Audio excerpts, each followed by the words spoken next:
Welcome to our used 2009 Cougar 311 RLS. Starting right in your back bumper here, if you just reach in, pull that cap out of there, you're going to find your sewer hose. Just take note of those two ears in the adapter here. It's how we hooking it up to your sewer system. And the hose itself, once fully extended, is about 20 feet long. Just keeping it stored in the bumper back here to help keep any sort of stench out of the unit, keep things a bit fresher. And that cap just kind of presses back into place. In this corner, as well as the other back corner of the unit, you're going to find a stabilizer jack. All they do is they run down, contact with the ground, give it another turn or so just to firm it up, and that'll get rid of any sort of bounce or sway that you see you got in the unit right now, just to keep things firm while you're out camping. Straight up from there on the right side, you've got your city water inlet. So you just pop that cap out of there and your water hose will plug into there, turn on the water, and that'll pressurize the lines throughout the unit. Right beside it's your freshwater inlet. Water hose will plug into there, turn on the water, and then fill up your freshwater tank. The drain for that tank is just right underneath here. You get that little cap, just pop that off, and that'll drain up the freshwater tank. Towards the front of your slide, you got a vent for your fridge here. Nothing really back there for you to worry about. It's just kind of a service port. Underneath it's the exhaust for your furnace. So if you're ever running a furnace, you just make sure it's not blocked off. It does get hot. Your short cord inlet right here. So as you pop that open, you'll be able to pull your cord on out of there. You can see it's a standard 30 amp end. Most campsites will have that. You can just plug straight on in and you're good to go. We do also provide you with a 15 amp adapter. So if you're looking to plug in at home to charge batteries or run your fridge, you got the power to do so. Right beside it, there's going to be your wastewater holding tanks. So you just get that little cap there, you're going to press on it and kind of give it a turn. It'll pop out of there. It's got the same ears on it that your sewer hose had. It'll attach the same way. Before dumping, you're going to open up that valve there and then come forward. You got a black tank right here and towards the front, just marked by the stickers there. You get your gray tank valve. It should be there somewhere. Right. Up from there, you get your storage compartment. So as you pop that open, you can see it's wide open. It does see straight through to the other side. You're going to find this little shower hose here. That little quick connect there is going to pop into your shower, which is right up here. So as you open this up, there's your quick connect. You push that collar back, your hose is attached into there, and then you get hot and cold water. Straight up from there is a black tank flush valve. So you may notice over time after having gone and dumped your black tanks, your monitor panel is still reading 1/3 or 2/3, whatever it may be. Typically it's just some debris hanging between the probes. So what you'll do is take your water hose and plug it into there, open up your black valve, turn on the water, and that'll just flush out that tank for you.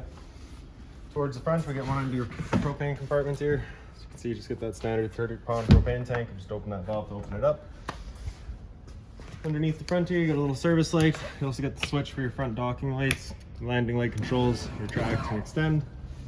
This front storage compartment, as we open it up, it's just got your battery housed inside of here. The battery's all hooked up, ready to go.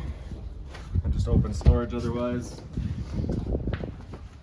Side here at the other end of your propane compartment, and inside of here is where you're going to find your changeover up in the top side there. So we're currently pointing off to this tank, so we're running off of this tank here. If that little indicator there were to go red, it's just letting you know you've no longer got any propane in your tank. So at that point, just flip your changeover over to the other side, run off of the other tank while you get this one filled. Other end of your storage compartment here, right, just wide open. Inside of here you do get that light as well as a couple of outlets there.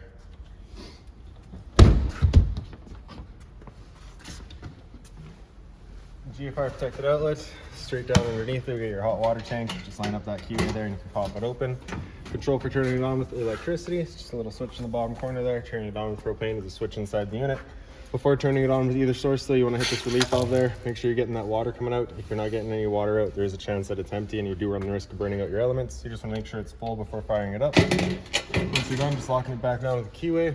Straight up there is your stove vent. So there's two little ears there. If you pull those down, you can open up that flap. Just allows your fan inside to evacuate any fumes from your stove. Before traveling, you just want to make sure those ears are back in, holding it shut. Up from there, find your porch light as well as your two exterior speakers. And then in the back of the unit, you get your spare tire. You do have the hitch and the fork flat installed already, so if you're looking to tow the boat with it, you can. And then you get the ladder there so you can get up top and check all your seals. For your awning, it is manual. So you had a little rod inside of this front storage compartment here that you would use to then go up to that little flipper there. You'd flip it up to roll it up, so it's currently up. Once you're rolling it down, you're gonna have that thing flip down. Then you're gonna grab that strap there, pull the awning out, and it'll extend itself out. Two little latches on either arm. So right on the side there, you pull that out, undoes a pin, and then you can extend or retract your arms, just kind of set your pitch of your head. Making our way inside of the unit, your assist handle there, just up 90 degrees, it'll fall into place. Then we can open up our door. Your steps here, you're just gonna grab that handle, pull it, flip it over, then we can come inside.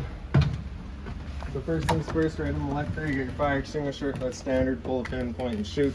Right across from there, you get your converter. So just pop it open there. Get all of your breakers in the middle. Whenever a breaker breaks, it sits in the center, so just turn it off and then back on to reset it. On the right side's all of your fuses. Right beside that's your LP detector. Propane's everything there, sits on the floor. That guy detects and starts going off just like a smoke detector would. Then your kind of storage space, here's some closet space. And then right around the corner from there, you get all your light switches. On the left side there, you get your ceiling lights, does all the interior lights. Floodlight is a light kind of towards the front of the unit. Porch light is that one right outside. Glide room, press and hold out, and the sides will make their way out. Once that slide's fully extended, we're going to hear some clicks on the motors letting us know they've reached their stall.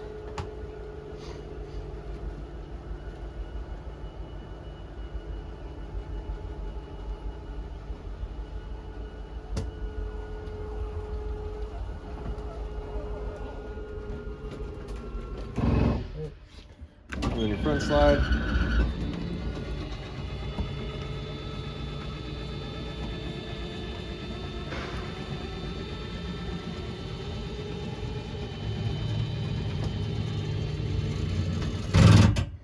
Up above all that, we get your monitor panel. In the bottom right corner, you get your water pump switch. So as you turn that on, turns on your water pump, drawing out of your fresh tank and pressurizes your lines. Beside that's your water heater on gas. So as you turn that on, you get that little red light there letting you know the ignition sequence will start.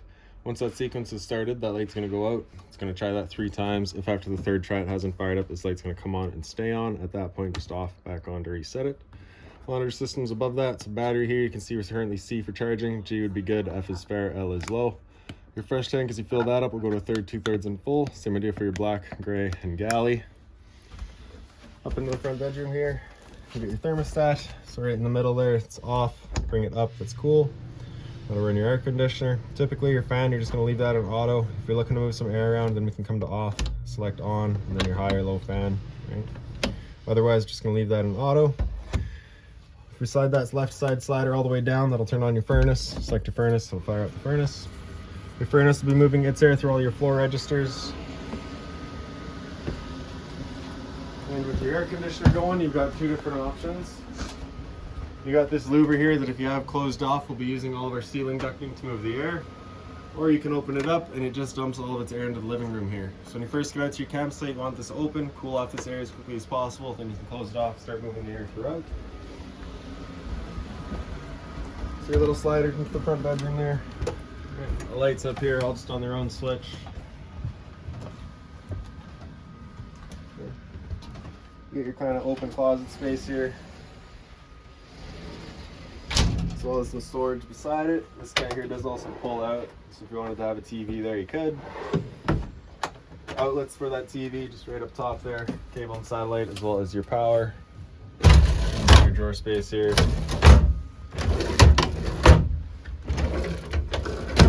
In the head of the bed, you get a couple of reading lights. And then also right off the foot, you get your little storage compartment here. Here's also where you're gonna find your bathroom sink, medicine cabinet up top, hot and cold water course. Right beside it's your GFI protected outlet. Test on the bottom, reset on top. So if you ever have outlets that don't work, it's the first thing you should check. Bit of storage underneath, just being mindful of your drains and your water lines. Then your shower right behind us here. Your travel latch on the left, you slide that down out of the way. You can open up your door, you get the standard head and hose, hot and cold water course. Kind of right up above that, you're gonna find your antenna. You're gonna turn that knob to open it up. Once you're up all the way, it'll kind of stop in place. Right. Then you're gonna pull this slider down, kind of turn it around, looking for your best signal. Wherever you find it, you can leave it there. Before you go traveling though, you wanna make sure that these 2 arrows in the back here are lined up. And then you can bring it down. Just ensures that the channel that it sits inside of is lined up properly. And this room right here is just for your toilet. Light switch is right up on the wall, straight up, and then you'll find your roof vent. You just turn that knob to open it up. Back corner, you get the switch.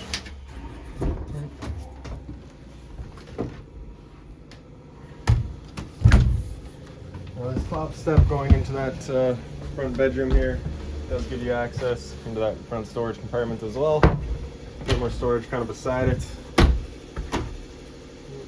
The fridge here, power button on the left there turns it on. First gonna run from auto. Auto's first looking for AC power. If AC power is taken away, it'll automatically flip over to gas. If you want it to run solely on gas, you're gonna have this button come out. If that check light there were to come on, it's just letting you know it hasn't fired up. At that point, just off, back on to reset it. You get your freezer up top and your fridge down low. turn grill for your furnace underneath it, so just kind of making sure that's not blocked off. Into your kitchen, you get your storage all along the top here. There's also a little Lazy Susan in there as well. Above the sink is a little light, hot and cold water, of course. The sink covers are just soft plastic. Microwave, pretty standard, just like home. You get your range vent here as well, a light as well as your fan. For the stove, you're going to turn it over light, hit that sparker. There we go. Once you're done, just turn them all off. For the oven, you're going to grab a lighter, flip it open, turn this knob on the right there over to pilot, press and hold, and then right in the back.